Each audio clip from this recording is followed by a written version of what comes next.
Local productions seen on Delta College Public Media are made possible with support from viewers like you. Thank you.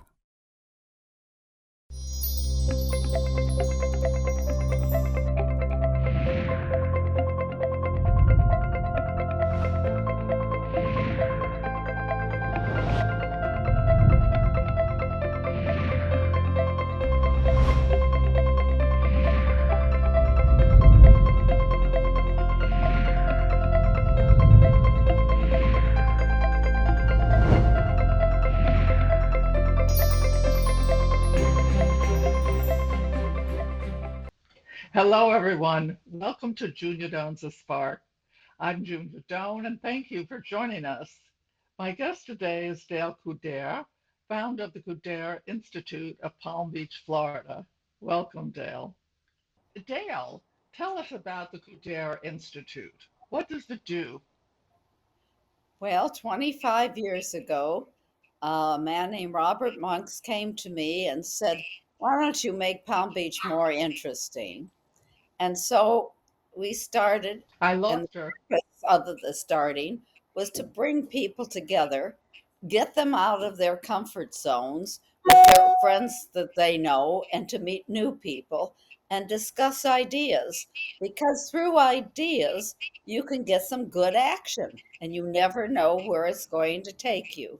And it has been very successful in having people get involved in important ideas.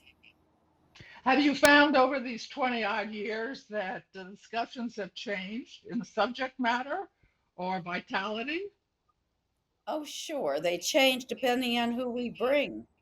Um, the last ones that we've had were the generals, where I had a four-star Laura, General Laura Richardson, a four-star general who was a fighter pilot in Afghanistan with her husband, a three-star general. Well, that became a big topic about, right now they're carrying on about women in service. And she was one of the highest ranked women. No, and we talk about, I mean, I don't know, we had so many different topics about health, about the importance of people not being alone. That is the most important thing going on today. It's an epidemic for loneliness for teenagers as well as for older people. And to keep you healthy and alive longer is to bring people together. Do you think his loneliness is helped by one-on-one conversation or group conversations? What have you learned? I've learned you do both. It's not just sitting in an auditorium. It's sitting, we have people sitting at tables and we have lunch together. So you are sitting with people you may or may not know, listening to someone else talking about their ideas, and then we engross in a group discussion. So we have a little bit of both. I don't think it works when you just have an auditorium where you're sitting there because people fall asleep and you're not actively doing anything. You have a long career in starting things or being part of a starter group. Tell us about your involvement with the First Women's Bank. Well, in 1970s, um, I got it. It started because I had a divorce, and I had to take care of my two daughters. And I went to work in commercial real estate, and a lawyer said to me, "Will you come to lunch?" No, it was dinner rather, to 21. That was a restaurant in New York. And I went and I was involved. I met all these different people that I've never seen in my life. And what they were doing was starting a woman's bank.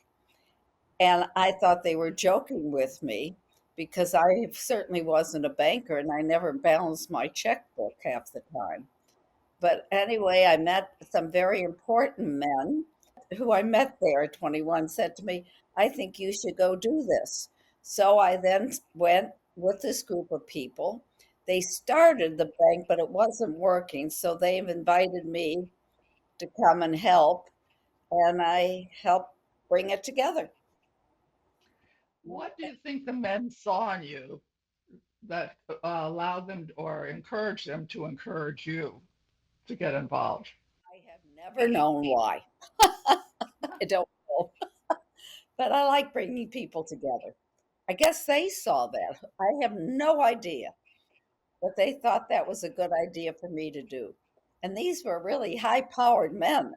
And I was so, you hear about behind every man there's a woman. Well, I think in this case, they were all these hot shot men. Very Yeah. helpful. Let me tell you about the bank. It was one of the most important things I've ever done. And I think a lot of other people feel too. I was sent all over the world to talk about it and the importance of women. And when I was in Russia, they kept on saying we need women to lead countries instead of the men. Uh, Today, we have more women being active, involved in the world, into finance, into everywhere. Where I grew up, you were taught to get married and have someone support you. What were the responsibilities you had in the marriage? You balanced. You said you barely balanced the checkbook. Were you a check writer? Were you? Did you have Yes. financial involvement or knowledge? Oh, yes, of course you do. You know what you have. When you're supporting everybody, you better know what you have. Yes, I have knowledge that way. But the knowledge of being lending money to people, the knowledge of trying to teach people to have confidence in themselves. That is what's very, very important. And that's what women needed to learn because they couldn't get a credit card. They couldn't get a loan unless their husband or father signed for them. And so today you have women all over the place. They're running companies, they're running countries, and aren't we blessed? Hmm. Do you think that men are confused about what their role is right now? I'm sure some are. But when my children got married, their husbands thought they should work. When I got married, they didn't think you should work. You should take care of your children. So times have changed and it's expensive to live. So everybody has to pitch in. You once talked about seeing um, talent in people. Um, is that something you do when you meet people automatically, connect with some part of them that's creative or follow through types? When you're with somebody and you talk, you connect. If you're a connector, some people aren't necessarily connectors. I never knew I was a connector until I was, you know. What do you That's mean by connector? well, it's called empathy, and that connects you. If you have a sense of empathy, you feel the other person's energy. And if you are sensitive enough, you know how to deal with them and how to help them and how to relate to each other. So different people need a different type of approach or relationship. Well, I don't know. Sometimes you'll find that they need something other than you being totally direct. I don't know. It's just that I think I've been blessed with that. And that's why I landed up doing all the things I have done in life. And most everything I've done is being a connector. One of the things I admire about you is your enthusiasm. You throw energy, I wouldn't say optimism, but positive energy, and you're very clear about what you want to say to someone, and they feel very, as you call it, connected. It's very important. It's Do you extremely find that you do that with your children? well, it depends. When they were younger, they thought I was horrible. No, they Yeah. didn't. But, you know, uh, they like me much better since they've been older. Did it change? They got older. I went to work. When I had to go to work, most of the mothers weren't working. And so, they didn't like that. But now each of my children work and they're very successful doing what they're doing. And they have wonderful children. And I have been so blessed. They have been so blessed. Uh, That's one of the things I think is very important. Realizing we really are blessed, and we're blessed with energy. And if you tie into this positive energy, some people call it prayer. It's a way of connecting with that energy, and that gives you energy. Some people do, yes. Do you need a very little sleep or a lot of sleep? Well, it depends. Sometimes I need more than others. I need about 6, 7 hours of sleep a night, I think. Because fully rested and short sleep cycles give you so much more in the week to do something with, whatever it is. So Right. I think that's kind of a blessing. Do people respond? I notice you're very personal when you talk to people sometimes about what you want to sell or need to do this or ask their opinion. And were you that way younger when you were 15, 25? I don't know. I don't remember. I think as I've gotten older and more comfortable, I talk more directly. When Uh, you're younger, you don't know how to test it, right? I think sort of age gives you a higher mountain to be on, and therefore more views than being down at the beginning. But other So, people have other. no, I yeah, you're right about that. I I think that you could you're teaching through the Coudert Institute. You're teaching not only community, but you're teaching about whatever the subject matter is. And people sometimes don't have a place to be heard, and listening or hearing things that what do I say engage you is a gift of connection. That's I right. think. Do you align with people when you first meet them? Do you know what I mean by that? No, what do you mean by a line? A line is a way of we meet someone and then you at the higher level you bond with them or at least acknowledge them. Yeah, I And do. That's yeah, true. and that's a wonderful way of living. I think it's just put a little positive energy in the world. When your children were growing up, did you find that? I'm trying to remember what was popular by way of motherhood values then. Well, What did you hope that they would grow up to be? Are they different personalities? one's more outgoing and the other one's shyer, but each one has confidence in themselves, and that is what's the important. And so, therefore, when you have confidence in yourself, you can have confidence with other people. Can you teach that to people, do you think, who haven't grown up with that? I don't know, but when you bring people into your life, uh, they can grow it. If you give people space to be who they are, then you allow them to be whatever they would like to be. For people who aren't familiar with the term, give them some space. What does that mean? It means not to be on top of them, telling them what they should be doing. Interesting. Is it still popular to tell another person how to live their life? Oh, sure, everybody does that. All your good friends. They'll tell you who to go out with, how to do your hair, of course. That's friendship. What do you hope for yourself in the ensuing years? That's a good question. I hope to continue the Institute. I hope to bring people together in any ways. I've done that. I've gone to different countries and been involved in trying to bring people together. I think that's my destiny in this lifetime. When did you recognize that? Maybe a year or two ago, I had no idea what my talent was. I, Interesting. Who pointed it out to you? someone asked me what I did, a resume, and I've been working for a long time, and I never thought about it. And I realized my whole resume from the beginning of time of working or just friendship or whatever was bringing people together. At first in my apartment in New York, then here. I gave concerts in my. I like bringing ideas together, and I like bringing people together.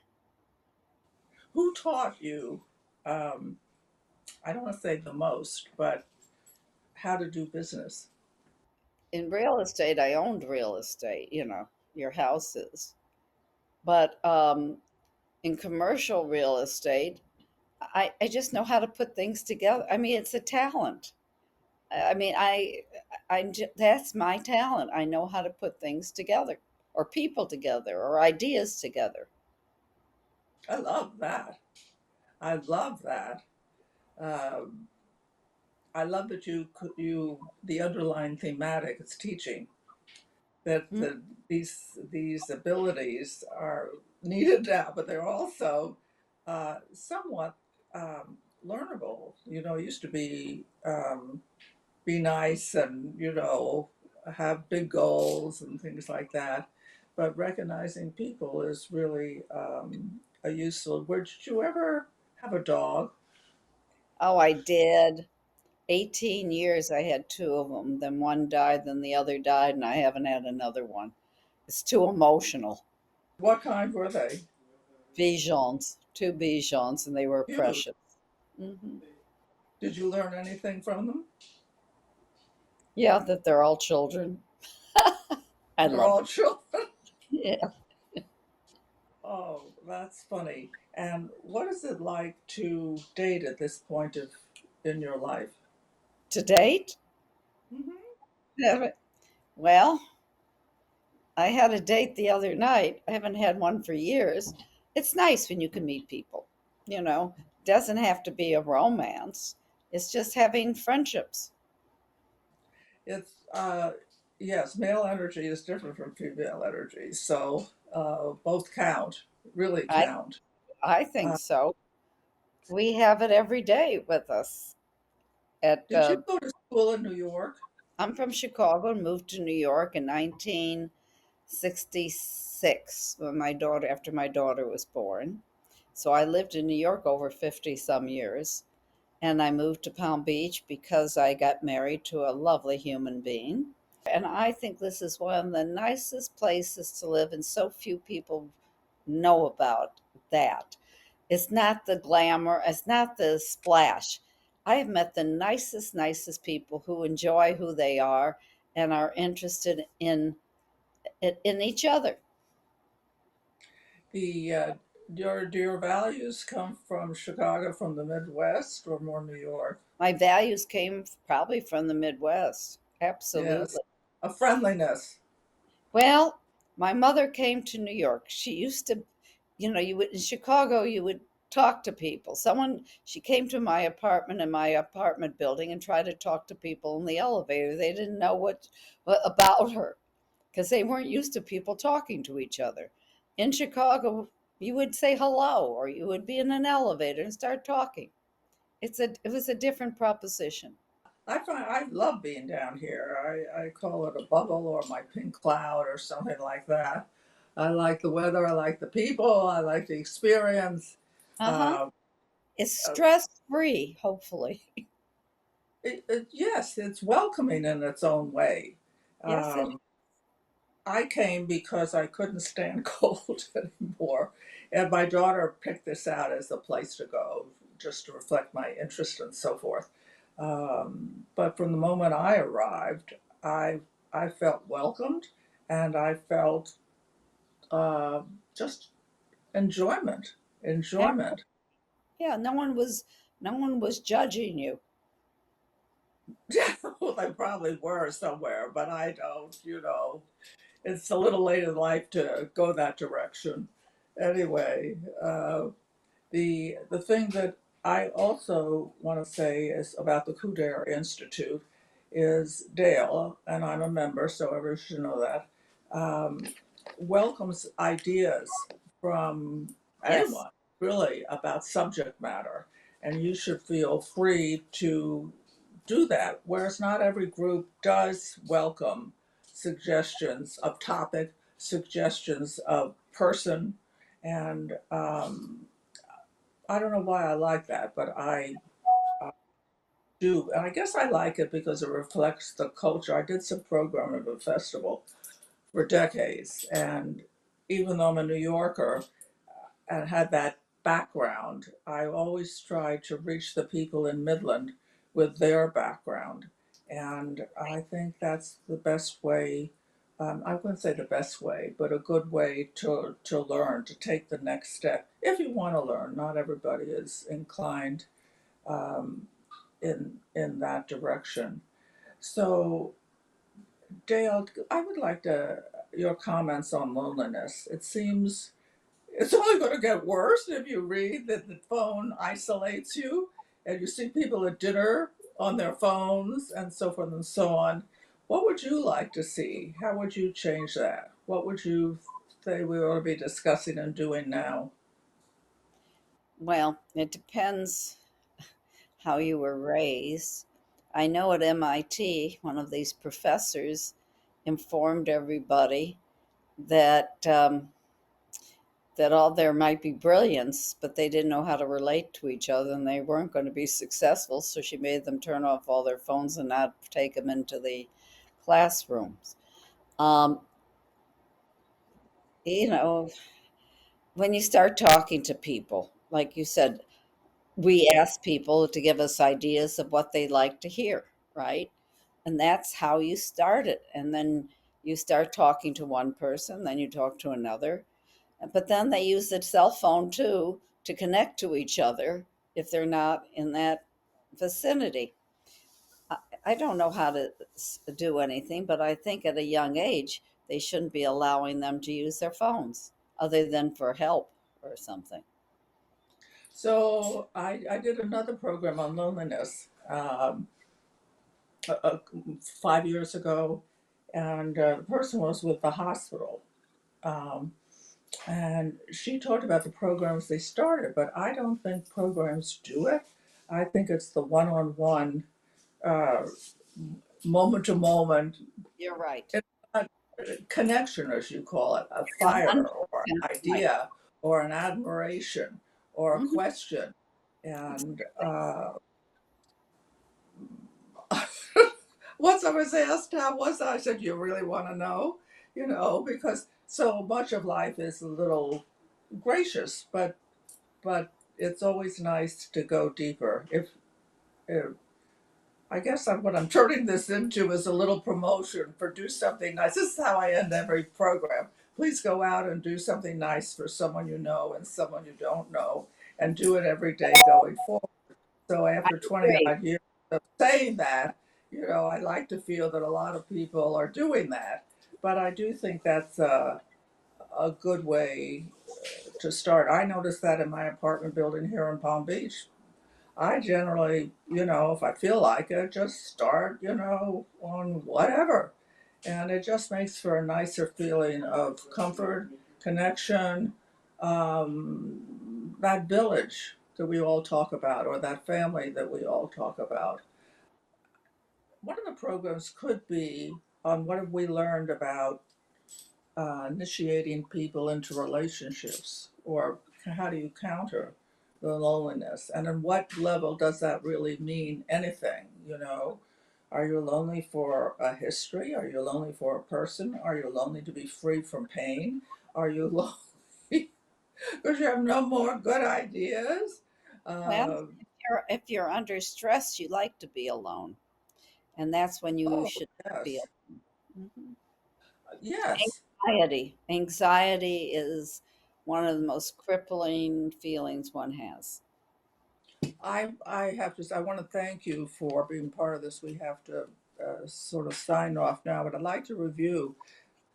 Dale was very lucky. She grew up in the Midwest, who has that sort of trust stranger, know your next door neighbor a little more than where I grew up in the city in New York. Um, but she brings with that an understanding after you've been married a couple of times and they don't work out, and you go through the pain of it all, of how to um, make create opportunities for a better life because you have to. And I think she kept going. She's very likable and hard working. And her idea of seeing something in people that is good and potential and treating them to the personal in her own life is one of joy and connection. So she takes people with her in that way. I think I'm sort of an introvert type, sort of introvert, occasionally the other way, extrovert. And I find my time alone very interesting. I think it's different from loneliness, which I have also experienced, but it's where I do the best thinking, Oh, sure. short of one-on-one dialogue. So anyway, as I said earlier, please, to my wonderful audience, please go out and do something kind for someone you know and someone you don't know, and do it every day going forward. And Dale, thank you so much for being here. Always a pleasure to talk to you informally or by this interview. Be well. Thank you. To contact Junia, send her an email at juniadonsthespark@gmail.com. For more information, program schedules, and news about future guests, go to www.juniadonthespark.com. Thank you for joining us. See you next time on Junia Doan's The Spark. Local productions seen on Delta College Public Media are made possible with support from viewers like you. Thank you.